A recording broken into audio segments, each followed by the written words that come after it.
All right.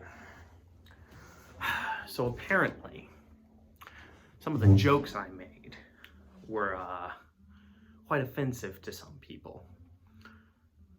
I don't see why, but my lawyers have encouraged me to create an apology, and of course, I never apologize for anything, so I didn't know where to start.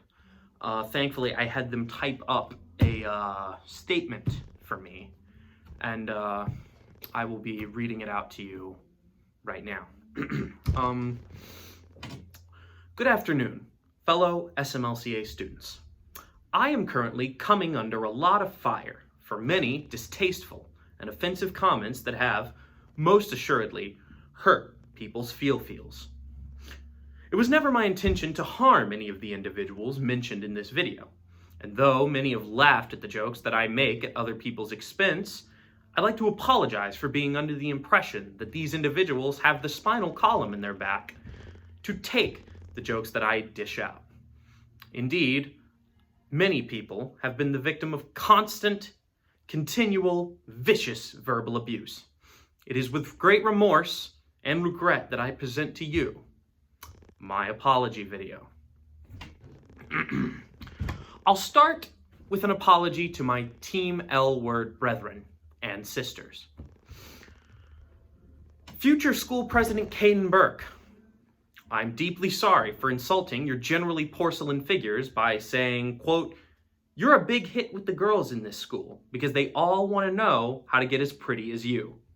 Caden, I am sorry, and I genuinely hope that one day I will have hair as pretty as yours. I'd like to also extend my deepest apologies to Miss Annie Keep for my frequent insinuations that she somehow runs the entire school behind our backs. I'd like to further apologize for my mockery of her accomplishments at this school through jokes like the following one-liner, in which I suggest that Annie, quote, drops more classes than she does bounce passes in a game against Faith Christian. Miss Keep, I hope you'll forgive me. I'd like to further apologize to Team L Word spokeswoman Kristen Myers for consistently claiming that she is a Visco girl of some kind through jokes like, quote, "Whatever is in that hydro flask, it has lead in it." I further relent that perhaps I should not have made the joke that Miss Myers' ponytail is somehow cutting off the blood flow to her brain. It was exceedingly distasteful when I said that, quote, "It would be a good idea for you to try to change some of those scrunchies into IQ points." Miss Myers, please forgive me. Further apologies are due to my fellow PR representative, Colin Schlottman, as well.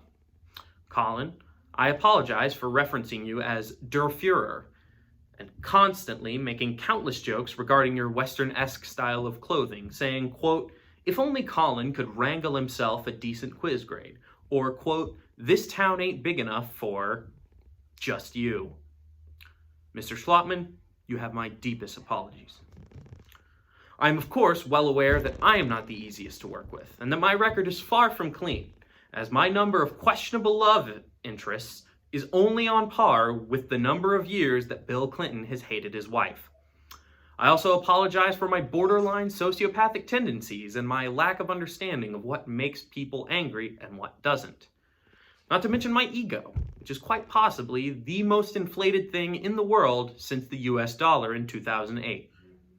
Team L Word, I am sorry. Moving on to the other candidates and their teams now. I've repeatedly insinuated that presidential candidate Thomas Dean is in fact not a candidate at all, but instead stumbled into the four walls of our great institution after escaping from a daycare program of some kind. Frequently mocking him by saying things like, quote, "Will somebody call his parents? I think they dropped him off at the high school as opposed to the lower school by mistake." Mr. Dean, not only am I aware that you are a high school senior, I also understand that you are an intelligent, kind individual and well-mannered in many ways. I'm deeply sorry. Apologies are in order to other presidential candidate Abigail McLaughlin for my borderline unethical mockery of her general demeanor and push for academic excellence through my comparison of her to the fictional character Vulcan from Star Trek. I have frequently flashed the "live long and prosper" hand signal to her, and have, on more than one occasion, asked her if she is, in fact, capable of laughter. I'm especially sorry for my comment regarding her sense of humor, in which I referenced it as a, quote, moist cardboard sandwich. Miss McLaughlin is indeed the life of the party, and I apologize for any insinuation that she is anything but that. To Team McLaughlin member Zoe Nichols, I'm also sorry. For every Christmas I have known her, I've made it my mission to approach her and tell her what I want for Christmas, telling her to, quote, put in a good word with a big man. I am, as with all these jokes, well aware that Miss Nichols is in fact not a Christmas elf. Further, when I referenced her as one of the, quote, 7 dwarves from the popular Disney movie Snow White, this was also in jest. Miss Nichols, please forgive me. Team Dean's social media team deserves an apology as well, as I have verbally abused both Elizabeth and Ruby on multiple occasions.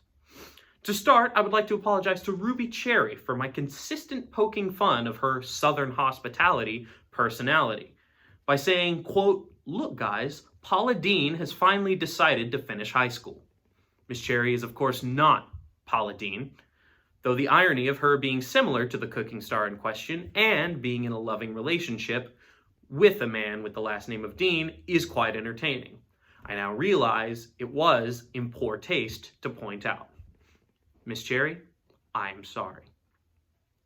Elizabeth Lancaster is owed an apology as well, as I have many times mentioned the lack of communication between her and the outside world by saying that her and known best friend Emma Murphy are not even real people in the first place, but that they are instead a mass hallucination being shared by the entire school. Quote, they must be apparitions. If you get near them, they disappear. Further supported by my joke, quote, I don't know. I think there is some evidence that Elizabeth exists. I just don't think it's true. Miss Lancaster, I acknowledge that though you are quite quiet and generally refuse to partake in social bonding with anybody other than Emma, that does not make you not a real person. Miss Lancaster, I'm sorry. I'd like to take a special time to apologize to Benjamin Burton for referring to him by the following names. Quote, Slenderman, the embodiment of evil, Satan himself, Granddaddy Longlegs, Twisty Nose, and Ivar from Sword Art Online. Mr. Burton, I am sorry. Last of all, the man himself, Mr. Zach Hall, is owed an apology. I've put him through quite a range of jokes, ranging from jokes about his bald spot, quote, if you guys really want to see the all-seeing eye, just take his hat off, and, quote, there is more hair on my face than there is on your head. Don't remember saying that one, but that's okay.